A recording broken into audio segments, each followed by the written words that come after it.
cijeli dan pada kiša, pa sam vrijeme kratila šopingirajući.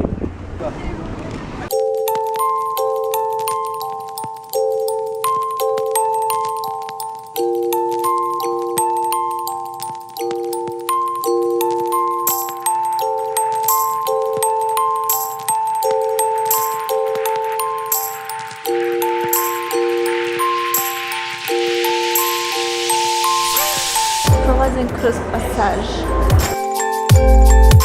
Fancy, vrlo fancy. Na jednu stranu pasaža ili ti prolaza doći ćete do Bijenkorp robne kuće.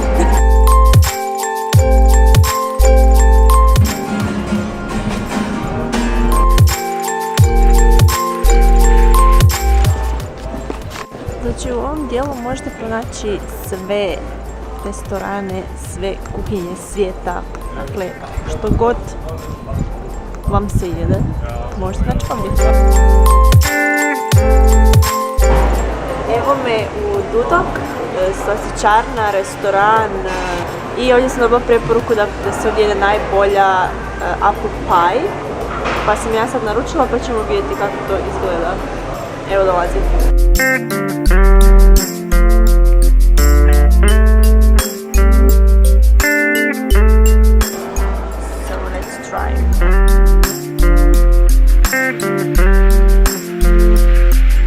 Ima dosta cimeta, znači krupno narezane jabuke i ima groščice. Mislite da je ova pita jako zasitna, ona ogromna je, ali bolje sam ipak jela u New Yorku.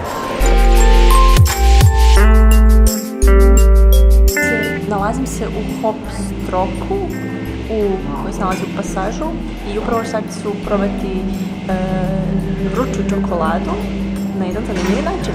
Vidjet ćete koji.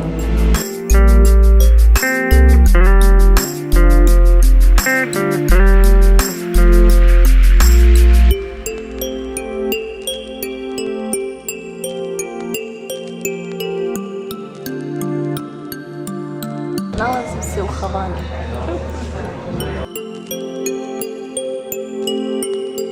Pijem mojito, jedem načose sa